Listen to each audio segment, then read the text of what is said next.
अस्सलाम वालेकुम। नॉवेल के दीवानों को मेरा दिल से सलाम। तो दोस्तों, नॉवेल के न्यू एपिसोड के साथ आपके सामने हाजिर हूँ। उम्मीद करती हूँ कि नॉवेल आप लोगों को पसंद आ रहा होगा। अगर नॉवेल आप लोगों को पसंद आ रहा है तो नॉवेल को लाइक जरूर किया करें और कमेंट सेक्शन में अपनी राय का इजहार भी जरूर किया करें। और आप लोगों से दरख्वास्त है कि जिन दोस्तों ने अब तक मेरे चैनल को सब्सक्राइब नहीं किया वो मेरे चैनल को सब्सक्राइब करके बेल आइकन दबा दें ताकि आने वाले अगले हिस्से की नोटिफिकेशन आपको जल्दी मौसूल हो जाया करे। सबों ने अपनी चीजें समेट ली थी, सिर्फ कार की चाबियां हाथ में पकड़े रखी थी। अभी से उठना था मगर हुनैन सामने बेटी बहुत ही दिल जमाई से पंजर से बोटी अलग करती खा रही थी। जमाने से देखा तो वो इधर ही देख रही थी। घर का सबसे पुरएतमाद बच्चा फूफो के देखने पे शर्मा जाता था मगर मुस्कुरा कर खाने लगी। जमर भी मुस्कुरा दी और फारिस को देखा जो अभी तक खड़ा था। सादी ने सिंगल सोफे की तरफ इशारा किया, बैठ जाएं, ये काटता नहीं है। मगर वो नजरअंदाज करके आपा की तरफ बढ़ गया जो अंदर से इसका बैग ला रही थी। क्या बस यही भिजवाया है सलीम अंकल ने? इसने बैग को हाथों में लेकर टटोला जिसे वजन चेक किया हो।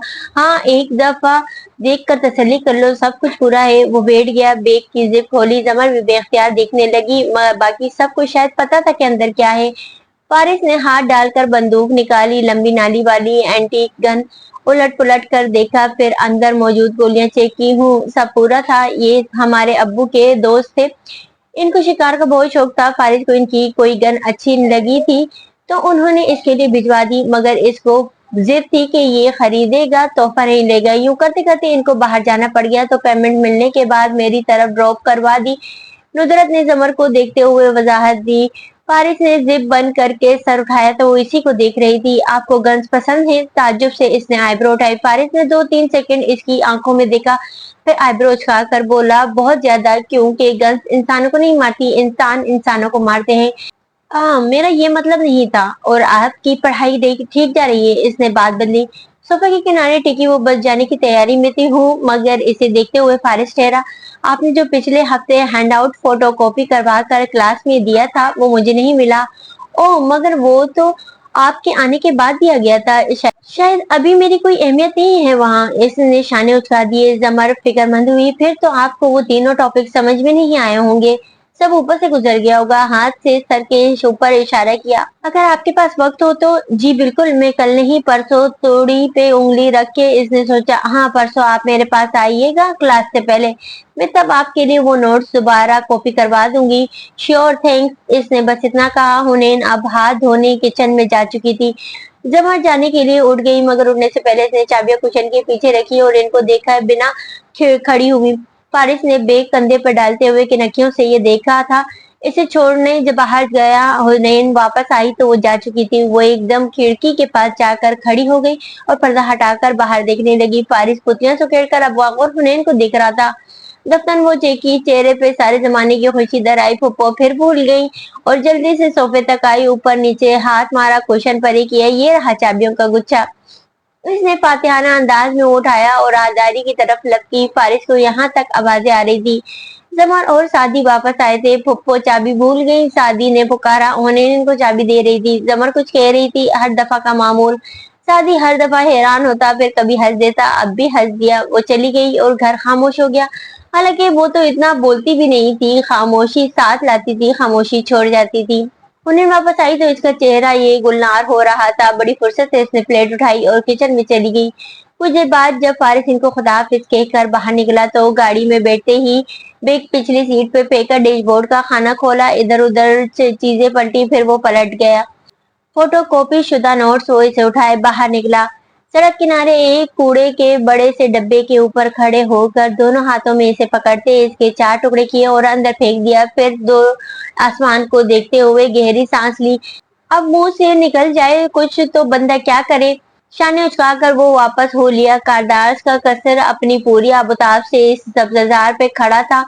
लॉन में बावर्दी मुलाजमों की आमदोरफ्त जारी थी। सारी बकिया मानदा काम जल्दी जल्दी निपटाए जा रहे थे। शादी में दिन ना होने के बराबर रह गए थे। सादी यूसुफ ने मेन रोड के सामने खड़े होकर चंद गहरे गहरे सांस लिए। एक आदमी मुरावत पेश करे और फौरन से पहुंच जाऊं, क्या ये अच्छा लगता है?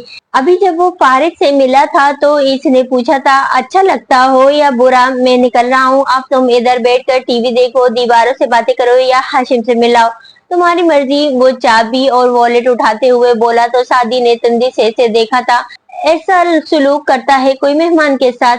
मेहमान कौन? फारिस ने सर उठाकर वाकई ताज्जुब से पूछा। छोड़े यार, वो बददिल हुआ। अच्छा आप जाएं, मगर वो जो मुझे पहचाने ही ना तो? लो, हाशिम कभी कुछ भूलता है? फारिस ने सर झटकाया। इसके अंदाज में सादी ने गौर से इसे देखा। आपकी अपने कजन से नहीं बनती क्या? इस दिन भी आपने इनसे कोई बात नहीं की थी। देखो यार, फारिस ने हाथ उठाकर दो टोक कहना शुरू किया। वो होगा अच्छा आदमी, मेरा सारा ननियाल होगा अच्छा, मगर वो मेरे जैसे लोग नहीं है। हम तो ड्राइवर, होटल में माश की दाल खाकर, मीठी चाय पीकर वही चारपाई पे लंबे लेट जाने वाले बंदे हैं। मगर ये और तरह के लोग हैं, मम्मी डैडी टाइप। मैं इनसे कभी घुल मिल नहीं सका, ना सकता हूँ। अब तुम जा रहे हो या तुम्हें अंदर लॉक कर जाऊं? और वो जो अब दरवाजे के सामने खड़ा था बजाया भी नहीं था, मगर अंदर से जैसे इसे देख लिया गया था। दरवाजा खुला और फिलिपाइनी मुलाजमा मेरी एनजीओ मुस्कुराती हुई खड़ी थी। Good evening, thanks. मैं हाशिम घर पे हैं?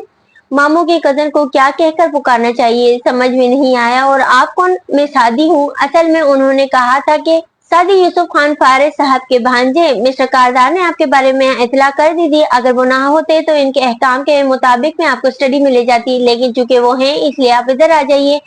मेरी ने इतनी खुश इखलाकी से मुस्कुराते अदब से अंदर आने का इशारा किया कि वो वाकई हैरान हुआ। बहरहाल इसका एतमाद बढ़ा।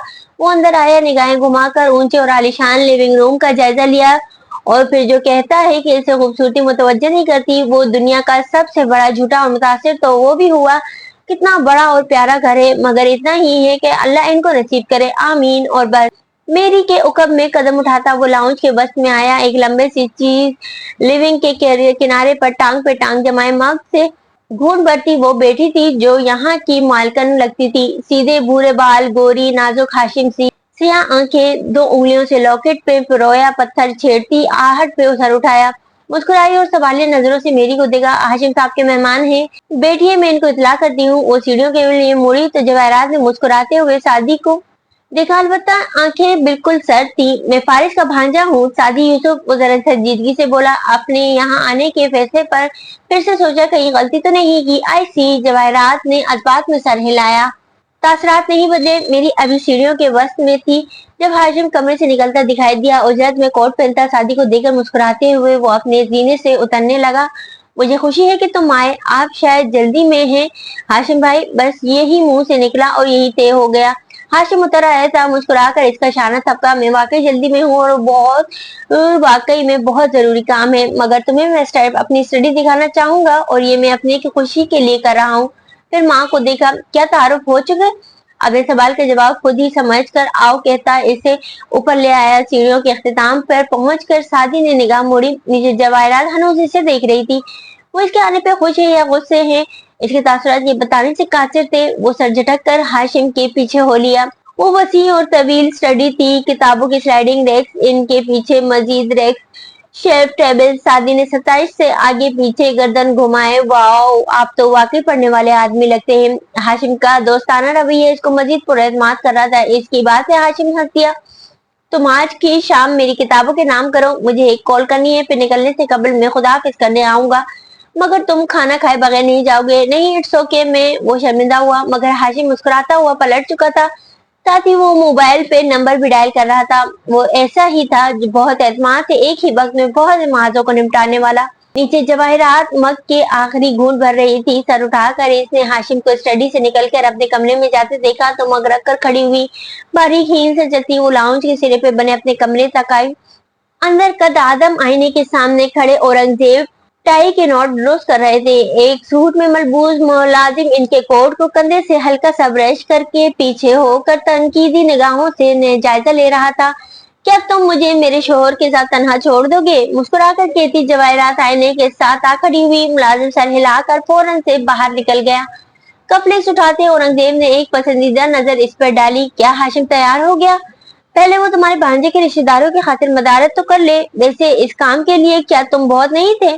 मुस्कुराहट हनूस लबों पे थी, मगर आंखें सुलग रही थी। फारिस के रिश्तेदार जब चाहे इधर आ सकते हैं। इसको इसकी माँ का जायज हिस्सा मैंने कभी नहीं दिया तुम्हारे लिए। अब और क्या चाहती हो? और इनेक्सी, वो इसके हिस्से से बहुत कम है, तुम जानती हो, तलखी से कहते वो टाई पिन लगा रहे थे।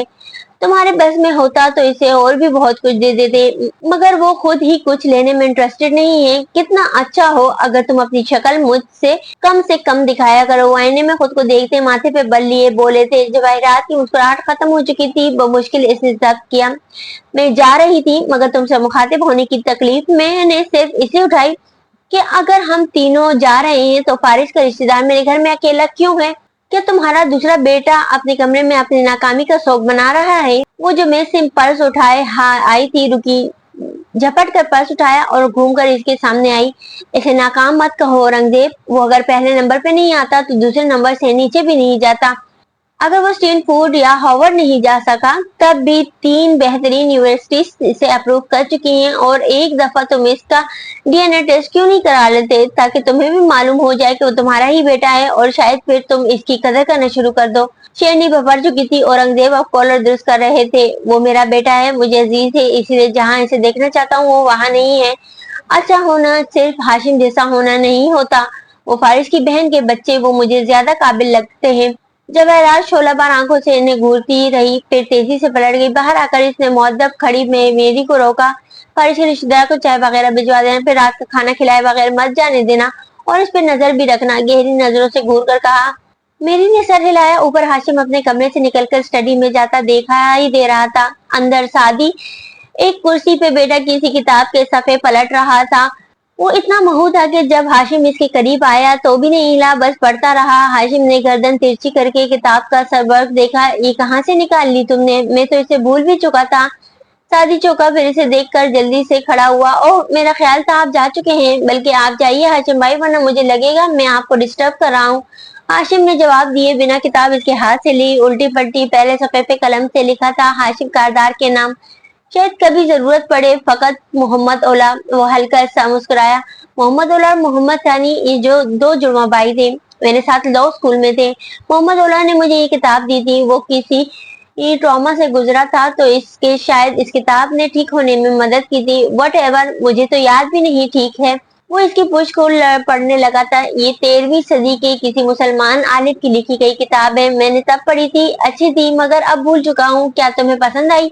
इसने चेहरा उठाकर सादी को देखा। बहुत ज्यादा अजीब चार्म है इसमें, जैसे मैं शेख के जमाने में वापस चला गया हूँ। हाशिम ने किताब मेज पे रखी, झुक कर खड़े हुए कलम निकाल कर पहले सफे पे मोहम्मद ओला के दस्तखत तले लिखा, for the reading pleasure of सादी यूसुफ। नीचे अपने साइन किए, तारीख डाली और किताब बंद करके इसे थमाई। पहली दफा मेरे पास से कोई खाली हाथ नहीं जाता। अरे थैंक यू, मगर इसकी जरूरत नहीं थी। वो शर्मिंदा हुआ। जरूरत मुझे भी नहीं थी, मगर तुम ज़हीन लड़के हो और मैं ज़हीन लोगों से मुतासिर नहीं होता। मैं सिर्फ ज़हीन जमा मेहनती लोगों से मुतासिर होता हूँ, और तुम वो भी हो। खाना खाकर जाना, कंधा थपक कर बिल्कुल किसी बड़े भाई की तरह। वो कोट का बटन बंद करता मुड़ गया और तेज तेज बाहर निकल गया। क्या बंदा है। सादी ने 27 सिर्फ सोचा था। मैडम रमशा के ऑफिस में खामोशी छाई थी। मेज के दोनों सिरों पर चाय के कप धरे थे। मैडम की तरफ वाला तो आधा खाली था, मगर जमर की चाय बालाई की तह तले छुपी ठंडी हो चुकी थी। वो तनी हुई गर्दन और इससे ज्यादा तने हुए नकूश के साथ सामने बैठी खातून को देख रही थी। आप क्या कहना चाह रही हैं? खुलकर कहें जुमर, उन्होंने बहुत सुकून से कहा। जुमर ने सर को इस बात में जंबिश दी। मैं खुलकर बात करने ही आई थी, क्योंकि मुझे लगता है मिसेस रमशा बेगरामी के आपने मेरिट में स्कॉलरशिप देने के बजाय इन उम्मीदवारों को दिए हैं, इन जिनके तालीमी इदारों या खुद उन्होंने आपको इस काम के लिए कमीशन दिया है। और मुझे ऐसे मत देखिए, क्योंकि मुझे यकीन है कि ऐसा ही है। और मैं जमर यूसुफ, इसलिए मैं करूंगी ये कि मैं आपके इदारे के खिलाफ एक चार्जशीट तैयार करूंगी और पिछले 10 साल के रिजेक्ट हुए उम्मीदवारों को तलाश करके सामने लाऊंगी, जिनका हक बिल्कुल शादी की तरफ मारा गया था। और मैं इनका मुवाजना बच्चों से करूंगी जो आपको इनके स्कॉलरशिप दिए हैं। और सिर्फ ये मुआवजा मीडिया पे आएगा, मगर बल्कि आपके असासों और बैंक बैलेंस की तमाम तफसीलात, और न सिर्फ ये मुआवजा मीडिया पे आएगा बल्कि आपके असासों और बैंक बैलेंस की तमाम तफसील समेत मैं कोर्ट में जाऊंगी, जिसके नतीजे में आपको अपनी जॉब छोड़नी पड़ेगी। आपका घर, बच्चे सब मुतासिर होंगे। इसलिए आप हर इस बच्चे का नाम लिस्ट से खारिज करें जिसको नाजायज स्कॉलरशिप दिया गया है। वो खामोश होकर पीछे हुई तो मैडम रिशा ने सर हिलाया, तामो से जैसे एक गहरी सांस खारिज की और इसे इत्मीनान से इसे देखा। आपने कह लिया जुमर? اور اب میں آپ کے کہنے کی منتظر ہوں۔ اس کا لہجہ بے لچک تھا۔ میڈم نے جھکی دراز سے ایک فائل نکالی، سیدھی ہو کر اس کے آگے رکھی اور بولی، اس کے پہلے صفحے پہ شادی کا اکیڈمک ریکارڈ اور تمام قوائف ہیں اور اگلے صفحوں پہ ان 5 بچوں کے۔ اسے ایک نظر دیکھ لیجئے، اس کے بعد آپ جس کا نام کہیں گی میں نکال کر شادی کا ڈال دوں گی۔ زمر نے تندی سے ان کو دیکھتے ہوئے فائل اٹھائی، کھولی اور پہلا صفحہ پر سامنے کیا۔ شادی کے قوائف پڑھتے گردن مزید اونچی ہوئی، آنکھوں میں فخر در آیا۔ آئی برو اٹھا کر ان کو جتاتی نظروں سے دیکھا اور پھر نگاہیں جھکا کر صفحہ پلٹا۔ تنے ہوئے تاثرات کے ساتھ وہ پڑھتی گئی، صفحے الٹتی گئی، آہستہ آہستہ نقوش ڈھیلے ہوئے، کندھے ذرا ڈھلکے، بامیں خفگی مگر پسپائی سے بھیچی۔ فائل ختم کر کے وہ کتنی ہی دیر اس کو دیکھتی، لب کاٹتی رہی۔ اب ان میں سے کس کا نام آپ نکلوانا چاہتی ہیں زمر؟ انہوں نے نرمی سے پوچھا۔ زمر نے خاموشی سے ان کو دیکھا اور فائل آہستہ سے میز پر ڈالی۔ زمر، اپنے بچے ہم سب کو پیارے ہوتے ہیں، چاہے وہ پیارے نہ ہوں، وہ ہم سب کو قابل لگتے ہیں، چاہے وہ قابل نہ بھی ہوں۔ آپ یہ کہہ رہے ہیں کہ شادی مستحق نہیں تھا؟ میں یہ کہہ رہی ہوں کہ کچھ بچے شادی سے زیادہ مستحق تھے۔ زمر نے آنکھیں بند کر کے کنپٹی مچلی، وہ بہت تھکاوٹ کا شکار لگ رہی تھی۔ آئی ایم سوری، مگر اس سے زیادہ قابل اور غریب بچے تھے وہ 5۔ میری جگہ آپ ہوتی تو آپ بھی یہی فیصلہ کرتی۔ زمر نے بند آنکھوں کے ساتھ اس بات کی سر ہلایا۔ ابھی کچھ دیر وہ آنکھیں نہیں کھولنا چاہتی تھی، خواب ٹوٹ چکا تھا، نیند کھل چکی تھی، مگر وہ کچھ دیر اور اسی خواب میں رہنا چاہتی تھی۔ کیا اس نے کسی اور اسکالرشپ پروگرام میں اپلائی نہیں کیا؟ زمر نے آنکھیں کھولی، سارے خواب ہوا میں تحلیل ہو گئے۔ پھیکی سی مسکراہٹ کے ساتھ اس نے نفی میں گردن ہلائی، وہ کر چکا ہے، وہاں بھی نہیں ملا۔ I am sorry. وہ افسوس سے اسے دیکھ رہی تھی اور زمر بھی ان کو دیکھتی کچھ سوچ رہی تھی۔ ذہن منتشر تھا، سوچیں بھٹک رہی تھی، مگر وہ نقطہ سامنے تھا جس پہ اسے پہنچنا تھا۔ ابھی نہیں تو کبھی نہیں۔ مسز رمشا، کیا آپ مجھے ایک فیور دیں گی؟ کتاب ہاتھ میں لیے وہ پڑھتے پڑھتے بالکنی میں جا بیٹھا۔ باہر شام ابھی ہلکی نیلی تھی، دور تک پھیلا سبززار اور وہاں سے نظر آتی فارس کی نیکسی۔ لائبریری کی بیلکنی کے دائیں طرف ہاشم کی بیلکنی اور اس کے مزید پرے ایک اور بیلکنی، البتہ وہ ایک دوسرے سے جدا تھی۔ کسی دوسری بیلکنی تک جانے کے لیے آپ کو اندر ہی جانا پڑتا۔ سادی اس سب سے بے خبر رہتا اگر اسے وہ آواز نہ آتی، ایسی آواز جسے کوئی دم گھٹنے کی کیفیت میں کھانسنے کی کوشش کر رہا ہو۔ اسے چونک کر سر اٹھایا، پھر ادھر ادھر دیکھا۔ ہاشم کی بیلکنی سے پرے ایک دوسری بیلکنی کے کمرے کے کھلتے دروازے میں وہ الجھا تھا، گھٹنوں میں تقریباً سر نہاڑے کھانستا، کیک کرنے کی کوشش کرتا۔ وہ کم عمر نوجوان لگتا تھا، نہ وہ کمرے کے اندر تھا نہ باہر، نہ ہوش میں تھا نہ بے ہوش، درمیان میں تھا۔ کہیں کتاب پھینک کر وہ اندر بھاگا، لائبریری سے نکل کر ریلنگ کے اوپر آیا، بدحواسی سے ادھر ادھر دیکھا، پھر نیچے جواہرات کے صوفے پہ اسی کے انداز میں میری بیٹی مگ سے کافی پی رہی تھی۔ باقی سب سنسان پڑا تھا۔ سنو، اوپر آؤ جلدی، اس نے پکارا۔ میری گڑبڑا کر اٹھی، پھر سنبھل کر سیڑھیوں تک آئی۔ سادی تب تک آگے جا کر ہاشم کے ساتھ والے کمرے کا ہینڈل گھمانے لگا تھا، وہ لاک تھا۔ کھانا تیار ہے، میں آپ کو بلانے ہی لگی تھی۔ وہ زینہ بزینہ چڑھتی اوپر آئی تھی۔ اس کمرے میں کون ہے؟ یہ نوشیروان ہے، مگر وہ اسے دروازے سے زور آزمائی کرتے دیکھ کر بولی، اسے کھولو، وہ ٹھیک نہیں ہے۔ وہ اب دروازے کو دھکا دے رہا تھا۔ میری حالت کی پہ غصہ غالب آنے لگا تھا۔ وہ تیزی سے اس کے سامنے آئی۔ وہ آرام کر رہے ہیں اور ان کا حکم ہے کہ اس دوران اگر کسی نے ان کو تنگ کیا تو وہ بہت برے پیش آئیں گے، اس لیے بہتر ہے کہ آپ میرے ساتھ ڈائننگ ہال۔ اگر وہ لڑکا مر گیا تو تمہارے مالک تمہاری جان لینے میں کتنے سیکنڈ لگائیں گے؟ ہاں؟ وہ اس کی طرف مڑ کر اتنے غصے میں بولا کہ میری چپ ہو گئی۔ اوکے، میں چابی لاتی ہوں۔ یہ ایسے نہیں کھلے گا۔ وہ اب کے ذرا تیز رفتاری سے نیچے گئی۔ اس کے واپس آنے تک سادی مسلسل دروازے کو زور زور سے ٹھڈے مار رہا تھا۔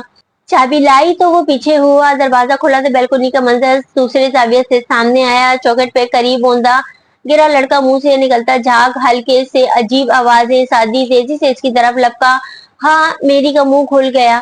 تم ٹھیک ہو؟ سنو ادھر دیکھو۔ وہ جلدی جلدی لڑکے کو سیدھا کرتا اسے جگانے کی کوشش کرتا رہا۔ اس کی رنگت متغیر ہو رہی تھی، آنکھیں کھل بند ہو رہی تھی۔ تم فکر مت کرو، تم بالکل ٹھیک ہو جاؤ گے، ہم تمہیں ہاسپٹل لے جا رہے ہیں، تم سونا نہیں، جاگنے کی کوشش کرو۔ اس کا چہرہ تھپ تھپاتا، وہ پریشانی کے عالم میں کہہ رہا تھا۔ نوشیروان نے کھلی آنکھوں سے دھندلا سا منظر دیکھا، اس پہ جھکا چھوٹے گھنگھریالے بال، پریشان آواز، اس کا ذہن تاریکی میں ڈوبتا گیا۔ گاڑی تیار کرواؤ اور ملازموں کو ادھر بھیجو، اسے اٹھانا ہے۔ دیکھ کیا رہی ہو، جلدی کرو۔ وہ میری کو ہکا بکا کھڑے دیکھ کر چیخا تھا۔ میں مسز کاردار، ان کو بعد میں اطلاع کرنا، پہلے گاڑی نکلواؤ، جاؤ۔ میری سٹپٹا کر باہر بھاگی۔ یہ سب اس کے لیے بہت اچانک اور غیر متوقع تھا۔ لاؤنج میں ٹی وی مدھم آواز میں چل رہا تھا۔ بڑے ابا اینک لگائے صوفے پہ بیٹھے اخبار پڑھ رہے تھے۔ زمر نے چائے کے 2 کپ میز پہ رکھے اور خود سامنے جا بیٹھی۔ इलायची और दालचीनी की महक। उन्होंने ऐनक के ऊपर से निगाह उठाकर कपों को देखा और फिर इसे महीने का आखिर चल रहा है और खुद तुम कमाती हो, इसलिए 2-3 हजार से ऊपर मांगने का सोचना भी मत। दोबारा से पढ़ते पढ़ते उन्होंने कहा, मैं कुछ और मांगने आई हूँ। अपना कप लेकर इसने टेक लगाए, फिर घूंट भरते हुए बड़े अब्बा को देखने लगी। और इस वक्त आई हो जब तुम्हारी माँ घर पे नहीं है, इसलिए अगर मौजू को गुफ्तगू नुदरत के रिश्ते की शादी में जाना है तो भी साफ इनकार। आपने नए एयरपोर्ट के करीब जो अरसा हुआ प्लाट ले रखा है मेरे नाम से, इसके कागज आपके पास है? जितनी संजीदगी से उसने पूछा वो इतनी ही चौंकी। ऐनक उतारी, अखबार रखा और चंबे से इसे देखा। क्यों नहीं होंगे, वो प्लाट मेरी सारी जिंदगी की कमाई है। तुम्हारे और जुल्फी के नाम जो थोड़ा बहुत जोड़ा था, इसमें से जुल्फी ने अपना हिस्सा नौकरी के दौरान ही ले लिया था। कारोबार में भी लगाया इसने, मगर कारोबार में तो पेशानी का पता चलता है।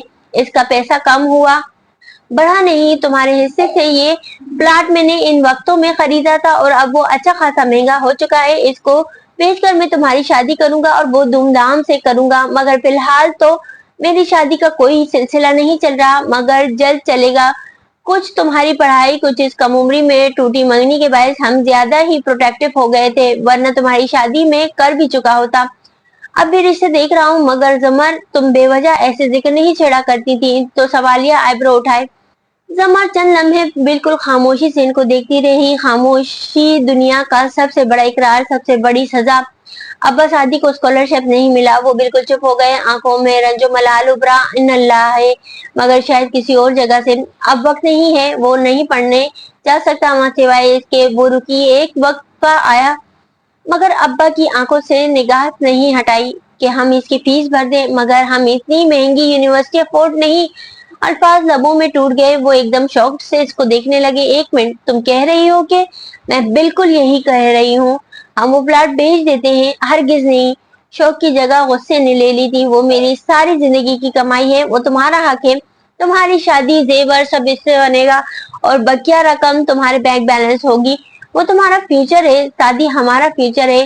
5 साल की पढ़ाई, हर साल की लाखों रुपए की फीस। नहीं जमर, मैं ये नहीं कर सकता। यानी आपको शादी से बिल्कुल मोहब्बत नहीं है? मुझे इमोशनल ब्लैकमेल मत करो, ये हरबे मुझ पे असर नहीं करते। वो तलखी से इसकी बात काट कर बोले, मुझे वो बहुत प्यारा है। असल से जासूद ज्यादा प्यारा होता है, मगर मुझे हुनैन और उसामा भी प्यारे हैं, और सबसे बढ़कर मुझे तुमसे प्यार है। मैं नुसरत के घर का आधे से ज्यादा खर्चा उठाता हूँ। कल को हुनैन बड़ी होगी और फिर तुम्हारी शादी जिस वजह से एक दफा टूटी, वो दोबारा नहीं दोहरा सकता। मैं, मेरी फिक्र मत करें। तुम्हारे कहने से मैं फिक्र करना छोड़ नहीं सकता। मैं बाकी सबको नजरअंदाज करके सारा पैसा शादी पे खर्च नहीं कर सकता। जब वो पढ़कर आएगा तो इतनी अच्छी जॉब मिलेगी कि चंद साल में सब बना लेगा। फिर मैं भी तो कमाती हूँ, वो बहुत सुकून से कह रही थी। लानत है मुझ पे अगर मैं अपनी बेटी को पैसा कमाने के लिए जाया कर दूं, और अगर पोता जाया कर दिया तो। उलमे बर को चुप हुए, मगर दलाइल खत्म नहीं हुए थे। वो पाकिस्तान में भी तो पढ़ सकता है। जुमर बहुत बेजार हुई। अब्बा ये बात मत कीजिएगा दोबारा। किसी लोकल यूनिवर्सिटी और यूनिवर्सिटी ऑफ लीड्स से पढ़ने में फर्क है। हम दोनों जानते हैं वो पैसा हमारी सिक्योरिटी है, शादी हमारी सिक्योरिटी है। बड़े अब्बा ने झंझलाहट से इसे देखा। अब्बा, इनकी आंखों में गहरा रंज था। जुमर, मत करो अपने साथ ऐसा। वो पैसा तुम्हारा हक है। मैं तुम्हारी खुशियों का रास्ता खराब करके शादी का कैरियर नहीं बना सकता। दौलत किसी शादी की जमानत होते तो सबसे ज्यादा खुश बादशाहों की बेटियां होती, और पता है अब्बा, सबसे ज्यादा नाखुश शहजादियां ही रहती हैं। बड़े अब्बा ने थक कर कप उठाया। इनकी चाय ठंडी हो चुकी थी। इलायची, दालचीनी की महक सब गायब हो चुकी थी। मैं नहीं चाहता कल को तुम इस बात पे पछताओ। क्या आप कभी मुझ पे खर्च करके पछताए हैं? वो उदासी से मुस्कुराए। उन्होंने नफी में गर्दन को जम्बिश दी। कभी भी नहीं, मगर मेरा दिल नहीं मानता और शादी भी तो नहीं मानेगा। इसे कौन बताएगा? मैंने मैम निमिषा से बात कर ली है, वो यही समझेगा कि वो स्कॉलरशिप पे जा रहा है, क्योंकि अगर इसे पता चला कि पैसे आप दे रहे हैं तो वो कभी नहीं लेगा। मैं नहीं दे रहा, तुम देना चाह रही हो, मगर मैं तुम्हें इसकी इजाजत नहीं दूंगा, बिल्कुल भी नहीं। वो फिर से मुजाहमत करने लगे थे। जमा ने आखिरी घूंट पिया। कप मेज पर रखा, हाथ गोया झाड़ कर खड़ी हुई। ऐसा है योनर के बात शुरू करने से पहले मैंने पूछा था कि आपके पास कागजात हैं या नहीं, तो जनाब वो कागजात मेरे पास हैं और मैं प्रॉपर्टी डीलर से पहले ही बात कर चुकी हूँ। इसलिए अगर आपने मुझे रोकने की कोशिश की तो मैं आप पे ही मुकदमा कर सकती हूँ, और कम से कम मेरे हल्का अहबाब में तो कोई अच्छा वकील मेरे खिलाफ आपका केस लड़ेगा नहीं। और अगर कोई मिल भी गया तो आपको कम से कम अगले 7 साल तो मैं आपको कोर्ट के चक्कर लगवाऊंगी। इसलिए फिलहाल आपके पास मेरी बात मानने के सिवा कोई ऑप्शन नहीं है। और बहुत मलाल में घर बड़े अब्बा होले से हंस दिए, मगर फिर मलाल लौट आया। वो चाय के बर्तन उठाकर वापस जा रहे थे, उन्होंने इसे पुकारा, इससे इतनी मोहब्बत ना किया करो अल्लाह, वरना बहुत आजमाइश में डाल देता है। जमा गहरी सांस लेकर पलटी और इनको देखते हुए रसान से बोली, उमर बिन खत्ताब रज़ियल्लाहु अन्हु ने फरमाया था, मोहब्बत में इंसान का इख्तियार नहीं होता। ये मेरे बस में नहीं है अब्बा। वो आजादगी से मुस्कुरा कर कहने लगी, वहां से चली गई। वो फिक्रमंद और परेशान बैठे रह गए। इनको आज एहसास हो रहा था कि इसकी शादी में गैर जरूरी देख करके उन्होंने गलती कर दी, इनको ऐसे नहीं करना चाहिए था। अस्पताल की मरमरी राहदारी में हील से भागते कदमों की आवाज पे शादी ने सर उठाया। जवाहरात अपने शोहर के आगे तेज तेज आ रही थी। अपने सारे मेकअप और तैयारी के बावजूद इसका सफेद पड़ा चेहरा किसी से छुपा नहीं था। शादी के पास वो रुकी, मुतविज नजरों से बंद दरवाजे को देखा और फिर इसे, शेरू कैसा है? वो ठीक है? हाशिम कहाँ है? औरंगजेब करीब आए। शादी ने कमरे की तरफ इशारा किया, वो अंदर है। आपके छोटे बेटे को होश आ गया, इसको फूड पॉइजनिंग हो गई थी। औरंगजेब आगे बढ़ गए तो मगर जवाहरात वहीं खड़ी मुसरफ सुलगती नजरों से देख रही थी। क्या हुआ था शेरू को? शादी ने एक नजर औरंगजेब पे डाली जो कमरे का दरवाजा खोल रहे थे। मेरे सवाल नजरअंदाज नहीं किए जाते, जो भी नाम है तुम्हारा। वो भी दबी सी घुर्राई थी। मैं अपना अकेला घर तुम्हारे ऊपर छोड़कर गई थी। अगर मेरे बेटे की इस हालत के जिम्मेदार तुम हो तो तुम भुगतोगे। मिसेस कारदार, आपके अकेले घर के 2.5 दर्जन मुलाजमीन में इस बात की गवाह है कि आपके बेटे की तबीयत खराब थी और मैं इसे सिर्फ अस्पताल लाने का कसूरवार हूँ। वो शाम में इसे मिलने वाले लड़के से ज्यादा संजीदा और समझदार लग रहा था, मगर जवाहरात के तने तासरात हनूज वैसे ही थी। किस किस्म की, किस चीज की फूड पॉइजनिंग हुई है इसे? वो मुशतबा गुस्से भरी नजरों से इसे देखते फिर से गुर्राई, इसने दोपहर को वही खाया जो हमने सब ने खाया, इसे फूड पॉइजनिंग नहीं हुई। जवाहरात की आंखें तैयर से फैली। क्या मतलब? तुमने अभी कहा? मैं नहीं चाहता कि कारदार साहब को ये बात इससे पहली दफा मिलने से पहले पता चले। जैसे कि पैकेट निकालकर इसके सामने किया, ये ड्रग्स मुझे इसके पास से मिली थी और खाली सिगरेट भी। आपके बेटे ने मनशियात की ओवरडोज ले ली थी जिससे इसकी जान भी जा सकती थी। जवाहिरात की हालत यूं हो गई जैसे सांप ने डक मार दिया हो। सफेद चेहरे और फटी फटी निगाहों से इसने शादी के चेहरे से हाथ में पकड़े पैकेट तक का सफर किया। तुम ये कह रहे हो कि मेरा बेटा एडिक्ट है? सिर्फ मैं नहीं, डॉक्टर ने भी यही बताया। यकीनन वो कुछ अरसे से ड्रग्स ले रहा था। जवाहिरात ने बोलने की कोशिश की मगर सारे अल्फाज हलक में कांटे बनकर अटक गए। इसका अंदर बाहर जख्मी हो गया, आंखों में नमी उतरी, मगर वो बेचैनी से नफी में सर हिला रही थी। मेरा बेटा, वो 24 घंटे मेरे सामने रहता है। मुझे कभी क्यों नहीं लगा कि वो ड्रग्स लेता है? आजकल लड़कों को पता होता है कि इन्हें कितनी मिकदार लेनी है। बहुत महारत से वो ये फन सीख जाते हैं कि इन्हें लोगों के दरमियान होते हुए भी खुद को नॉर्मल कैसे जाहिर करना है। और फिर साथ बेटे शख्स को भी इल्म नहीं हो सकता कि ये लड़का मंशियात के जेर असर बैठा है, ये भी डॉक्टर ने कहा है।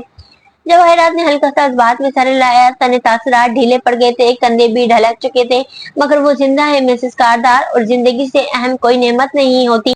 इसको मोहब्बत से समझाइएगा, वो पलट आएगा। आपने सुना तो होगा कि अमोर वेंसिट ओमनिया, मोहब्बत फाते आलिम। मुझे घर जाना है, चलता हूँ, वो कहकर मुड़ने लगा तो जवाहरात तेजी से इसकी तरफ घूमी। क्या तुम इससे मिलोगे नहीं? इसकी फैमिली इसके पास है और मेरी फैमिली मेरा इंतजार कर रही होगी। वो जरा सा मुस्कुराकर कहता पलट गया। जवाहरात यकटक इसे दूर जाते देखती रही। जब वो नजरों से गायब हो गया तो वो तेजी से प्राइवेट रूम के दरवाजे तक आई। शाम को आसमान हल्का सुरमई था। सूरज ने बादलों के नारंगी किनारों को देखारा कथा और लाइब्रेरी की खिड़की इस मंजर को बातें दिखा रही थी।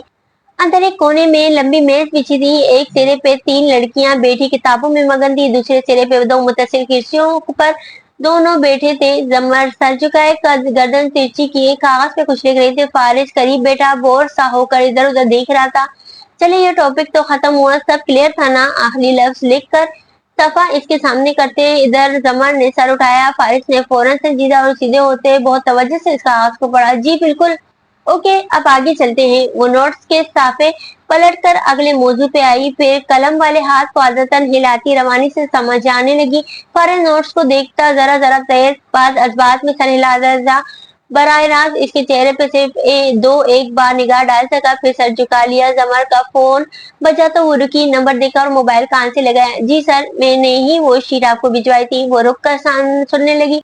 जी बिल्कुल, मैंने तमाम स्टूडेंट की हाजिरी दर्ज की है सिवाय हबीबा वकार के। मैंने दानास्ता तौर पर इसका खाना खाली छोड़ा है। वो घुंघराली लट को उंगली पे रोल करती कह रही थी। फारिस ने तिरछी निगाह उठाकर इसे देखा और फिर खिड़की के बाहर देखने लगा था। सर, साफ बात है, इम्तिहान में बैठने के लिए 60% हाजिरी हो जरूरी है और इस बच्चे की इससे हाजिरी सिर्फ 40% है। मगर चूंकि वो डॉक्टर ताहिर अकरम की भांजी है, इसलिए डॉक्टर साहब ने मुझे कॉल करके 40 को 60 बनाने का कहा। तो मैंने ये खाना खाली छोड़ दिया है क्योंकि मेरा कलम तो इसको 60 नहीं करेगा। आगे आपकी मर्जी, आप इसको 60 करें या 99 में बरी जिम्मा हूँ। सादगी से सारी बात कहकर वो इसकी सुनने लगी। फिर अलविदाई कलमात कहकर फोन रखा और किताब की तरफ मुतवज्जा हुई। खैरियत में जमन ने चूके चेहरे के साथ जरा मुस्कुराकर सर झटका। हो, ये सब तो चलता रहता है, कोई भी नौकरी फूलों की सेज नहीं होती। वो किताब खूब दोबारा खोलने लगी।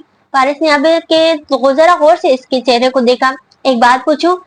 जमा ने सवालिया नजरें उठाई तो वो कंधे जरा उचकाकर थोड़ी से शेव उंगली और अंगूठे में आदतन जरा जरा नोचता बोला, यूं ही ख्याल आ गया इस दिन जो आपने किया शादी के घर जानकर चाबियां भूलना। जमर के लिए ये जुमला गैर मुतवक्का था। वो लम्हा भर को बिल्कुल धक सी रह गई। फिर चेहरे पे सुर्खी सिमट आई। सर झटक कर इसने कुछ कहना चाहा, फिर खुद ही रुक गई। चंद सानिया खामोशी में गुजर गए। अगर वो जान चुका था तो ये जमर की आदत नहीं थी कि वो इनकार करती। मुझे नहीं पता आपको सादी कितना अजीज है, मगर हमारे लिए वो खानदान का पहला बच्चा था और बच्चे बराबर प्यारे होते हैं। मगर जो तवज्जो पहले बच्चे को मिलती है वो दूसरे को आने तक हम सब इस मिकदार में देने से कासिर हो चुके होते हैं। उसामा छोटा है मगर हुनैन, वो मेरे हाथ सिर्फ हमारा शादी करते रहने से मुझसे काफी शायद शर्माए रहने लगी है। ऐसा पहले मैं वाकई वो कुछ भूल गई थी एक दो दफा, लेकिन बाद में मुझे पता चला कि बहुत दफा खिड़की में मेरा इंतजार करने लगी है। वो बहुत ज़हीन है और दुनिया ज़हीन लोगों को तन्हा कर देती है। इसे मुझसे से हमेशा उम्मीद थी कि मैं इसे तन्हा नहीं छोड़ूंगी, तो मैं खुद इसे हर दफा ये उम्मीद नए सिरे से थमाती हूँ। कदर तवक्कुफ से वो संजीदगी से बोली, हो सकता है आपको ये गलत लगे, मगर मेरी नजदीक किसी अजीज शख्स को अपने करीब रखने के लिए कोई बहाना करने में कोई बुराई नहीं। फारिस ने बेख्तियार इन ताजा फोटो कॉपी शुदा नोट्स को देखा और फिर जमर को।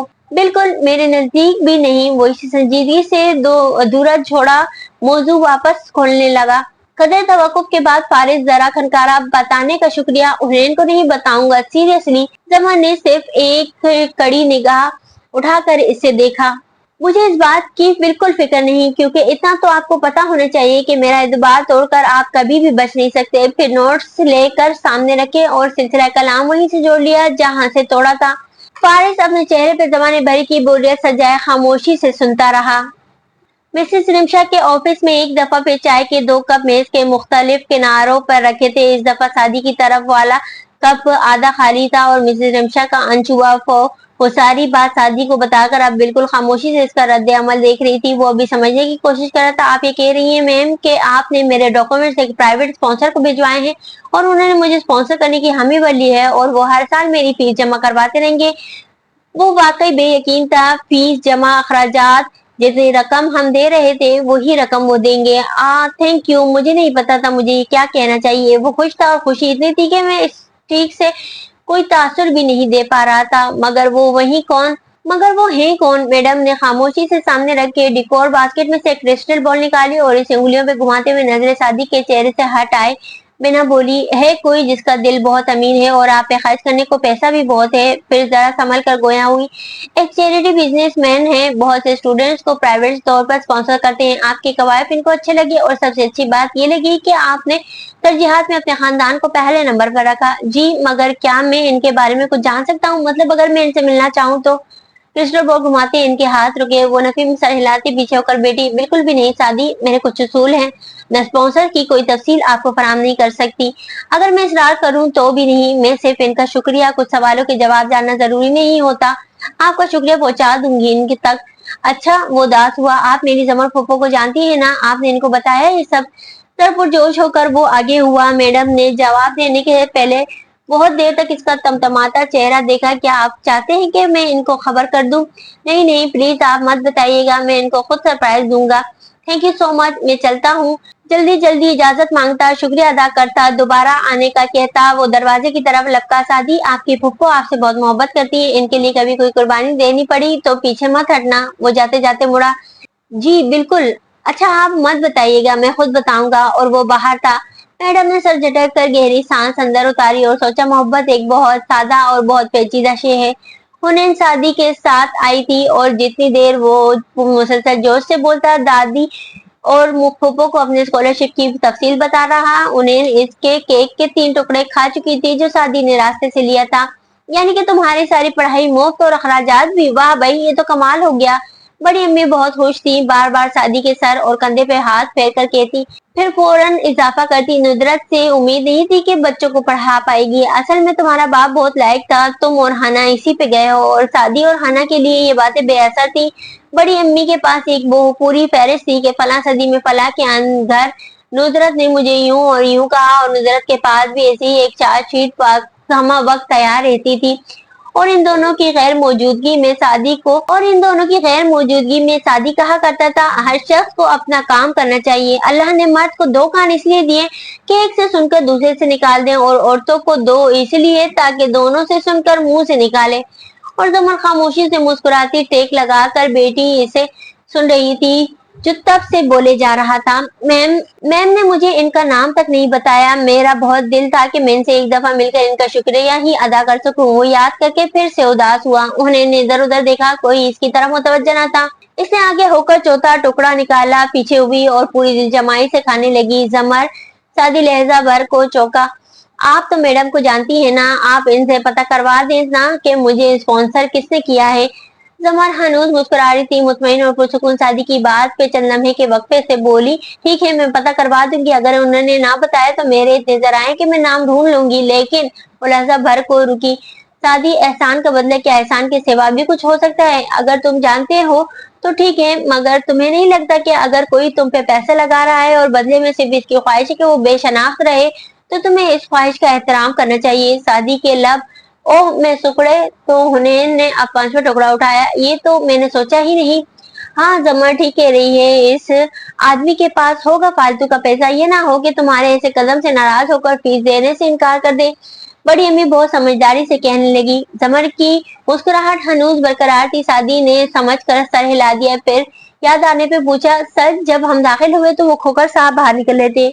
ये वो प्रॉपर्टी डीलर है ना जिनके पास आपने मुझे भेजा था जब हम घर बदलने का सोच रहे थे। जमर की मुस्कुराहट सिर्फ लम्हे भर को हल्की हुई, फिर वो दोबारा मुस्कुरा दी। बड़ी अम्मी ने भी चौंक कर इसे देखा। हाँ इनकी जायदाद का केस मैं डील कर रही थी। असल में इनकी बहू की अपनी सास से बिल्कुल नहीं बनती थी, तभी बेटा हिस्सा मांग रहा था। मेरा तो ख्याल है वो बहू काफी समझदार लड़की है और सारा कसूर सास का ही होगा। मगर कि नकियों से माँ को देखते हुए वो सांस लेने को रुकी के बड़ी अम्मी काफी जोश में आगे होकर कहने लगी, क्यों तुम्हें क्या पता वो सास के साथ क्या सलूक करती है। जब छोड़े ना, हमें क्या बड़ी अम्मी, आइए केक खाते हैं। शादी जल्दी जल्दी कहता मेज की तरफ रुख मोड़ कर बैठा था। केक नफासत से कटा आधा बचा था और दूसरी तरफ सोफे पे हुनैन यूसुफ बिल्कुल साफ हाथ मुंह के साथ हथेली पे टोरी जमाए अलामा इकबाल की तरह खाला में घूर रही थी। शादी ने इसे घूरा और जमर ने इसे मुस्कुरा कर देखा। वो शादी को नजरअंदाज करके जमर को देखकर शर्मीला सा मुस्कुराई। मेरा अंदाजा था कि तुम लोग आओगे, इसलिए मैंने बिहारी कबाब भी मंगवा लिए थे, पहले वो खाते हैं फिर केक। जमर कहते हुए उठ खड़ी हुई। हुनैन की आंखें चमक उठी। शादी बस सर झटक कर रह गया। वो इसे नामालूम शख्स की वजह से इतना खुश था कि घर जाकर अम्मी को हुनैन का बताने का इरादा तक कर दिया। और चौखट में जरा ओट में खड़े बड़े अब्बा ने तासुब और फिक्रमंदी से जमर के चेहरे को देखा जो बहुत तमानियत से मुस्कुराती हुई किचन की तरफ जा रही थी। वहां कोई पछतावा, कोई मलाल नहीं था। मलाल तो इनके दिल में भी नहीं था, मगर जहन में परेशानी थी। साथ ही अब बड़ी अम्मी से पूछ रहा था कि वो इसके मामू के कजन की शादी में आएंगी या नहीं। और बड़े अब्बा गहरी सांस लेते अंदर चले आए। अभी नहीं इन्हें शादी का सरप्राइज पहली दफा सुनकर इस पे पहला तासुर देना था। तो दोस्तों कहानी अभी जारी है। उम्मीद करती हूँ कि नॉवेल आप लोगों को पसंद आ रहा होगा। अगर नॉवेल आप लोगों को पसंद आ रहा है तो नॉवेल को लाइक, और जिन दोस्तों ने अब तक मेरे चैनल को सब्सक्राइब नहीं किया उनसे दरख्वास्त है कि मेरे चैनल को सब्सक्राइब करके बेल आइकन दबा दें ताकि आने वाले अगले हिस्से की नोटिफिकेशन आपको फौरी मौसूल हो जाए।